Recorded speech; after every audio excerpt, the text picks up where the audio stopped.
There's a moment that happens in almost every social interaction where one person decides they want something more. But here's what's strange. In most cases, the other person doesn't notice. Not because they're oblivious, not because they're distracted, but because what actually happens when someone shifts from casual interest to genuine attraction looks almost nothing like what we've been taught to expect. The movies got it wrong. The obvious signals, the lingering looks, the hair flips, the suggestive comments, those are the amateur moves, the ones that happen when someone isn't really invested, when it's more performance than intention, when the stakes are low enough that being obvious doesn't matter. Real attraction operates differently. It operates quietly. It operates through mechanisms that evolution designed to be subtle, because subtlety serves a crucial purpose. It allows for plausible deniability. It protects against the devastation of open rejection.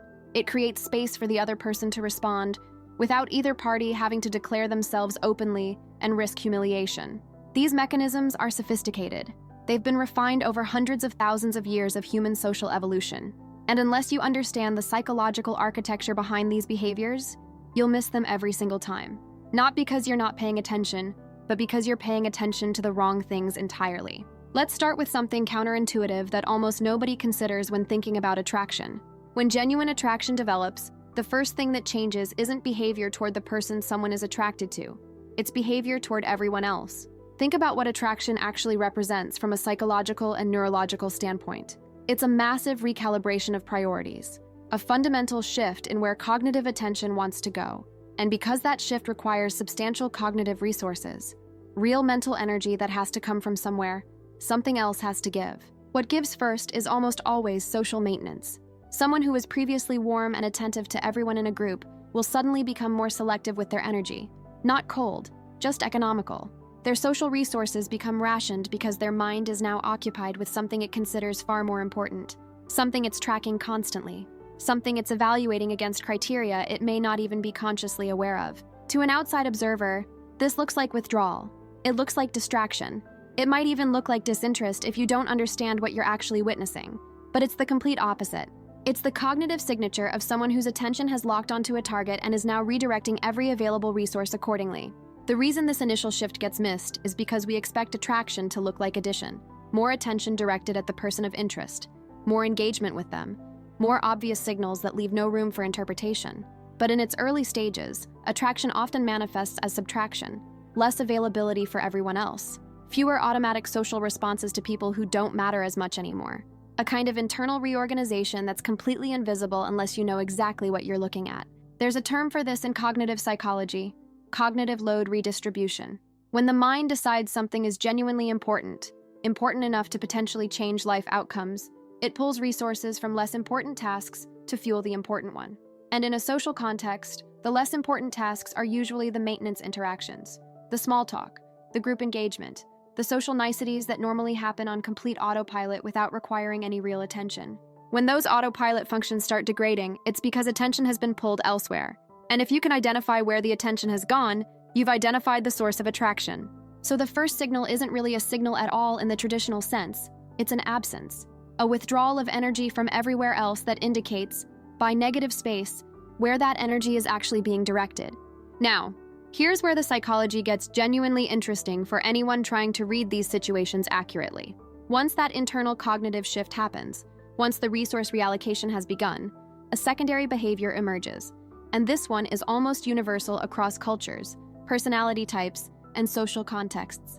The person starts creating reasons to be present, not obvious reasons, not "I came over here specifically to talk to you" reasons that would expose their intent, but small, logistically justifiable reasons that place them in proximity without requiring them to declare anything openly. This might look like choosing a seat that happens to be nearby when there were clearly other options available. It might look like suddenly finding a conversation in a certain part of the room extremely interesting, right when someone specific enters that space. It might look like developing a new curiosity about something the other person is doing or talking about, a curiosity that didn't exist 5 minutes before and has no other explanation. The psychology operating here is pure risk management, and it's remarkably sophisticated. Direct approach carries significant social risk: the risk of rejection, the risk of embarrassment, the risk of misreading the situation and suffering the social consequences. But proximity without declaration? That's entirely plausibly deniable. It creates opportunity for something to develop while preserving a clean exit route. If nothing happens, no one has to acknowledge that anything was attempted. Pride remains intact. Social standing remains unaffected. What's fascinating about this behavior is that it's rarely conscious. The person engineering these coincidences will almost always have a perfectly logical explanation for why they're standing where they're standing, why they chose that particular seat, why they suddenly became interested in that particular conversation topic. And here's the crucial part. They're not lying when they give these explanations. Their conscious mind genuinely believes them. The unconscious has simply generated a cover story that their conscious awareness accepts without any question or examination. The unconscious mind is remarkably good at engineering coincidences. It's been doing it for hundreds of thousands of years of human evolution. It's had time to get very, very good at it. This is why proximity patterns are so diagnostic when you're trying to understand what's actually happening beneath social surfaces. Someone who consistently ends up nearby.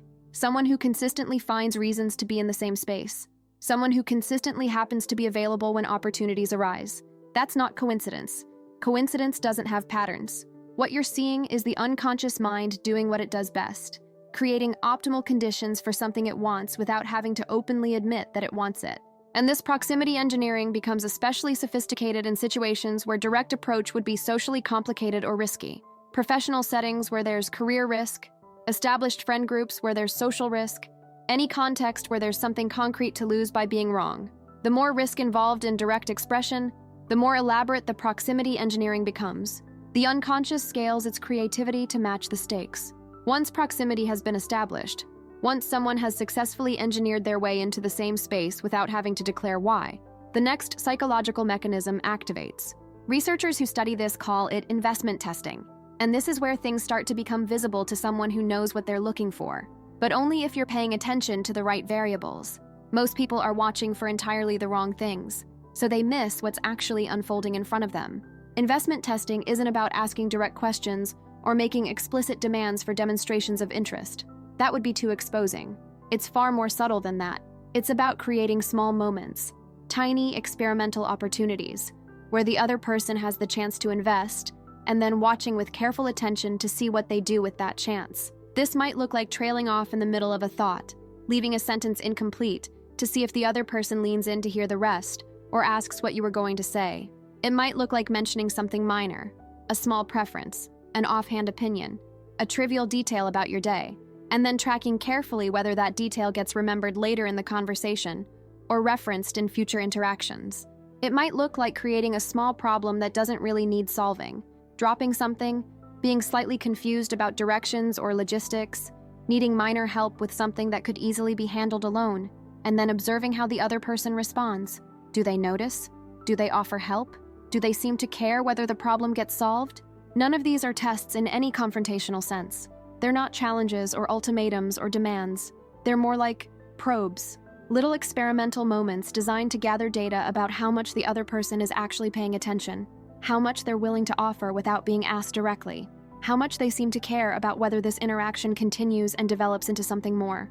The reason these micro moments matter so much psychologically is because attraction inherently involves vulnerability.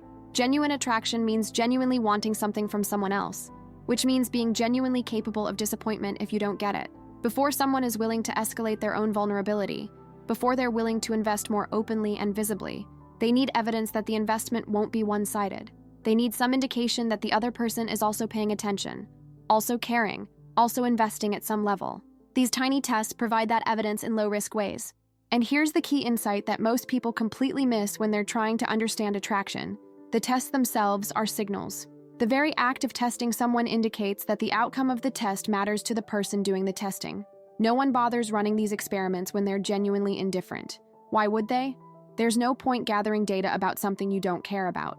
So the presence of investment testing, even when the tests themselves are so small they're nearly invisible, tells you that there's something at stake for the person running them, something they're trying to protect while simultaneously trying to develop, something they want but aren't yet willing to pursue openly. This is also why the tests are usually so small and seemingly insignificant. A major test would be too revealing.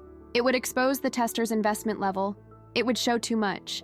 But a tiny test, something that could easily be explained away as meaningless, something that provides plausible deniability if it fails, allows for data gathering while maintaining protection. The sophistication of this psychological system is remarkable when you actually learn to see it operating in real time. There's another mechanism that operates in parallel with investment testing, running simultaneously, and it's one of the most reliable indicators of genuine attraction because it's almost impossible to fake convincingly over time. It's the gradual relaxation of self-presentation. In the early stages of any social interaction, people manage their image. This is completely universal. Everyone does it, in every culture, in every context. We present a curated version of ourselves, the version we want others to see, the version that serves our social goals. We're careful about what we reveal. We're strategic about how we come across. We're constantly monitoring what impression we're creating and adjusting our presentation accordingly. This is normal social functioning. It's not deception. It's just the natural way humans navigate social environments. When attraction develops, this careful management slowly starts to dissolve, not because the person stops caring about the impression they're making. That's the counterintuitive part. When attraction develops, they typically care more about the impression than they did before, not less. But maintaining a managed persona requires substantial cognitive resources. It requires constant monitoring, constant adjustment, constant awareness of what you're presenting versus what you're concealing. And when attraction takes hold, those cognitive resources start getting redirected towards something the mind has decided is more important, the pursuit of genuine connection, rather than mere impression management. You can't simultaneously maintain a perfect performance and pursue genuine intimacy. They require opposite things. Performance requires distance and control. Intimacy requires closeness and vulnerability. At some point, one has to give. What this looks like in practice is a shift from performance to presence. The polished, pre-prepared answers become more spontaneous and unrehearsed. The careful, calculated posture relaxes by degrees over time. Small vulnerabilities start slipping through the cracks. Moments of obvious uncertainty, genuine emotional reactions that clearly weren't pre-screened, opinions that might be unpopular, admissions of imperfection that a more guarded version would never have allowed through. This is actually a significant psychological risk, which is exactly why it's such a reliable signal. Dropping the curated persona means exposing the real self, which can be rejected. The managed version was safe. It was designed to be safe, designed to be acceptable, designed to minimize the chances of rejection. The real version has no such protection. It's vulnerable in ways the managed version never was. But here's the thing. Maintaining the managed version also prevents genuine connection, which is ultimately what attraction is seeking. You can't connect deeply with someone's performance. You can only connect with the real person behind it. And at some level, everyone knows this. So there's a trade-off happening, usually completely unconsciously. As attraction deepens, the value of potential genuine connection starts to outweigh the safety of continued self-protection. The walls come down not through any conscious decision, but through a gradual weakening of the defenses as cognitive resources are pulled away toward other purposes. The sequence here is critically important for reading the signal accurately. Someone who starts an interaction with no self-presentation management at all probably isn't particularly invested in the outcome. They're just naturally unguarded as a personality trait, or they don't care about this particular outcome enough to manage anything. But someone who clearly had defenses up at the beginning, who is clearly managing their presentation carefully, and who then starts losing that careful control. That's the signal. That's the transition from protected to invested. That's when you know something has shifted internally. Here's something that frequently confuses people when they're trying to read these situations accurately. When attraction intensifies, conversation patterns change in ways that seem contradictory on the surface. On one hand, there's noticeably more talking, more questions being asked, more attempts to extend interactions and explore new topics, a kind of hunger for information about the other person that wasn't present before. On the other hand, there's also more silence, more moments where neither person says anything, but neither person makes any move to leave. Pauses that would be awkward in other contexts, but somehow aren't awkward in this one. This isn't actually a contradiction, even though it looks like one. It's two different expressions of the same underlying psychological state, just manifesting in different observable ways. The increased talking is exploration. The mind is trying to map the other person in detail, trying to understand who they actually are beneath the surface-level presentation everyone maintains, trying to find points of connection and potential compatibility, trying to discover whether this attraction is based on something real or whether it's based on a projection that will dissolve under closer examination. This is active data gathering, and it requires extensive conversation. The questions being asked aren't casual, they're diagnostic. Each one is designed, usually unconsciously, to fill in part of the map the mind is building of this other person. The increased silence is something entirely different. Silence in the presence of someone you're attracted to is a form of comfort testing. It's asking a question without words. Can we exist together without performing? Can this interaction hold its weight without constant verbal maintenance? Is there actual substance here, or is there only conversational momentum that will die the moment the talking stops? What's psychologically significant about this is that comfortable silence actually requires more trust than conversation does. Talking fills space. It's active. It's controllable. You can direct it and shape it and use it to manage impressions and steer interactions in directions you want them to go. Silence is passive. It's vulnerable. It exposes whether the connection has real substance or whether it was just the energy of the verbal exchange, energy that disappears the moment the exchange pauses. When someone allows silence to exist in an interaction, when they don't rush to fill it with words, when they seem genuinely comfortable just being present without the need for continuous conversation, that's an indicator of something deeper than surface-level interest. It means they're not just enjoying the conversation itself, they're evaluating whether the connection could survive without it, whether there's something real there beyond the words, whether this could become something more than just pleasant exchanges. This is also why forced, frantic conversation often indicates lower investment rather than higher. When someone can't tolerate any silence at all, when they're constantly filling space with words, when any pause makes them visibly uncomfortable, that often means they're not comfortable enough yet to stop performing. The relationship, whatever it currently is, can't survive yet without active maintenance. They're still in performance mode, not presence mode. There's one more mechanism worth understanding in real depth, and it may be the most reliable diagnostic of all, because it directly reveals how someone is internally thinking about the future of the relationship. When genuine attraction takes hold, future references start appearing in conversation. Not dramatically, not in ways that are obvious or declarative, but consistently, in small ways, scattered throughout interactions. These aren't grand declarations of intent or explicit plans being made. They're small, almost throwaway mentions of future possibilities. Threads being created that extend beyond the current moment into what might come next. That restaurant you mentioned sounds really interesting. We should try it sometime. You'll have to let me know how that whole situation turns out. Next time I see you, remind me to tell you about this thing that happened. When you finish that project you're working on, I want to hear what you end up thinking about it. Each of these statements accomplishes something psychologically critical. It extends the implied timeline of the relationship beyond the boundaries of the current interaction. It presupposes that there will be future contact. It creates a reason, however small, for the connection to continue existing. This matters enormously because attraction, at its psychological core, is fundamentally about potential. It's about what could happen. It's about possibility and continuation. Someone who's genuinely attracted isn't just experiencing the current moment in isolation. They're projecting forward. They're imagining continuations. They're building mental models of possible futures. And that forward projection inevitably leaks into their language in the form of these future references. The references are usually small and easily overlooked because making them large and obvious would be too exposing. Saying something like, "I think we should be together forever," obviously reveals far too much investment and creates enormous vulnerability. But saying, "You should check out that book. Let me know what you think when you finish it," creates a future touch point, a reason for continued contact, without any real risk. It maintains that crucial plausible deniability while still building a bridge forward. The opposite pattern is equally telling and important to understand. Someone who keeps all references firmly anchored in the present, who never implies or suggests future contact, who treats each interaction as complete in itself with no threads extending forward. That's someone who hasn't made the internal psychological shift toward attraction. They may enjoy the current interaction perfectly well. They may find the other person interesting or pleasant or even attractive in some abstract aesthetic sense, but their mind isn't projecting forward into possible futures together. The attraction, if it exists at all, hasn't reached the threshold where their unconscious starts building bridges toward continuation. This is why future references are so diagnostically valuable. They reveal internal temporal orientation directly and reliably. Someone whose mind is genuinely oriented toward continuing and developing the relationship will naturally, unconsciously speak in ways that presuppose that continuation. Someone whose mind isn't oriented that way will naturally speak in ways that don't.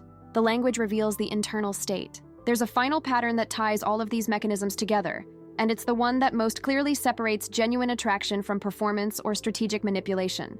It's inconsistency. This sounds counterintuitive at first because we often think of consistent behavior as a sign of genuine interest. If someone is really attracted, wouldn't they be consistently warm, consistently engaged, consistently moving things forward? That seems logical. But the specific type of inconsistency that signals real attraction is fundamentally different from the inconsistency of someone who's playing games or strategically managing perceptions for effect. Genuine attraction creates powerful internal conflict. On one side, there's the pull toward the other person, the desire for connection, for closeness, for something real to develop between you.